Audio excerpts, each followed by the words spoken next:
Political पार्टियों को RTI के दायरे में लाने के लिए हमने पीआईएल फाइल किया सुप्रीम कोर्ट में। सुप्रीम कोर्ट ने केंद्र सरकार को नोटिस जारी किया, गृह मंत्रालय, कानून मंत्रालय को। हमारी ये मांग है कि जो पॉलिटिकल पार्टियां हैं इनको पब्लिक अथॉरिटी घोषित किया जाए।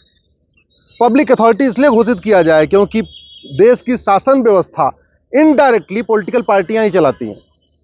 राष्ट्रपति कौन बनेगा ये पॉलिटिकल पार्टी तय करती है, प्रधानमंत्री कौन बनेगा पॉलिटिकल पार्टी तय करती है, गवर्नर कौन बनेगा पॉलिटिकल पार्टी तय करती है, मुख्यमंत्री कौन बनेगा पॉलिटिकल पार्टी तय करती है, और यहां तक कि सांसद का टिकट किसे देना है, किसे नहीं देना है, विधानसभा किसे भेजना है, किसे नहीं भेजना, राज्यसभा किसको भेजना है, एमएलसी किसको बनाना है, ये भी पॉलिटिकल पार्टी तय करती है।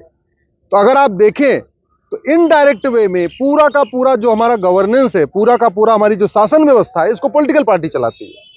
पॉलिटिकल पार्टी मैनिफेस्टो बनाती है, जैसे ही उस पार्टी की सरकार आ जाती है तो पूरी की पूरी सरकार उसी मैनिफेस्टो को लागू करती है। तो एक तरीके से डायरेक्ट भी शासन व्यवस्था भी पॉलिटिकल पार्टी ही चलाती है अपने मैनिफेस्टो के माध्यम से। पॉलिटिकल पार्टियों को देश की राजधानी में जमीन मिलती है, दूरदर्शन पे फ्री एयर टाइम मिलता है, इनकम टैक्स से छूट मिलती है, और भी कई सारी ऐसे सुविधाएं मिलती हैं जो कि पब्लिक ऑफिसर्स को मिलते हैं। इसलिए हमने मांग किया है कि पॉलिटिकल पार्टियों को पब्लिक अथॉरिटी घोषित किया जाए और इनको राइट टू एजुकेशन एक्ट यानी आरटीआई के दायरे में लाया जाए। आम जनता को इस बात का अधिकार मिलना चाहिए कि वो पॉलिटिकल पार्टी में एक आरटीआई डाल के ये पूछें कि आपने भाई ये सिस्टम कैसे अपनाया, अध्यक्ष आप कैसे बनाते हो, सांसद को जो टिकट आप देते हो उसकी क्या प्रक्रिया है, किसी को आप राज्यपाल या मुख्यमंत्री के लिए नॉमिनेट करते हो उसकी क्या प्रक्रिया है, आपको कहां कहां से चंदा आया, आपने जो बजट बनाया उसकी क्या व्यवस्था है, आपका सालाना खर्चा क्या है, जो रैली हो रही है उसमें कितना खर्चा हुआ। पॉलिटिकल पार्टियों को इसलिए आरटीआई के दायरे में लाना जरूरी है। माननीय सुप्रीम कोर्ट ने सरकार को नोटिस जारी कर दिया है और अगले सप्ताह इसकी फाइनल हियरिंग की तिथि भी फिक्स कर दिया है।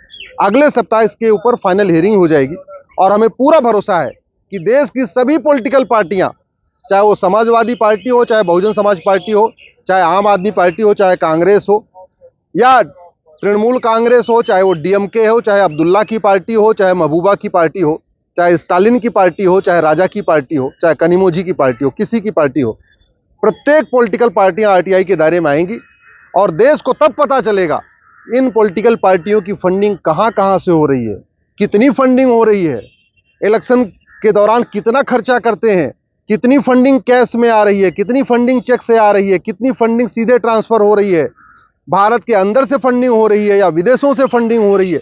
ये सब बातें अब आम जनता को पता चलेगा जब सुप्रीम कोर्ट अगर इस पे जजमेंट दे देगा कि हाँ पॉलिटिकल पार्टियां पब्लिक अथॉरिटी हैं और इनके ऊपर आरटीआई लागू होना चाहिए।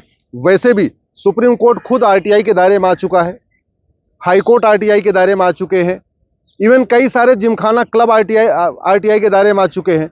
तो पॉलिटिकल पार्टी जो इतनी इंपॉर्टेंट है, जो पूरा का पूरा गवर्नेंस चलाती है देश का, चाहे वो राज्य का शासन व्यवस्था हो या केंद्र की शासन व्यवस्था हो, अल्टीमेटली इनडायरेक्ट तरीके से पॉलिटिकल पार्टियां ही चलाती हैं।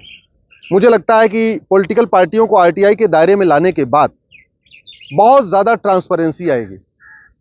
आप याद रखिए, ये जितने बड़े बड़े घोटाले पकड़े गए, चाहे 70,000 करोड़ का कॉमनवेल्थ घोटाला या 1,76,000 करोड़ का 2G घोटाला या 1,86,000 का कोयला घोटाला, ये सब घोटाले तभी पकड़े गए जब आरटीआई लागू हुआ।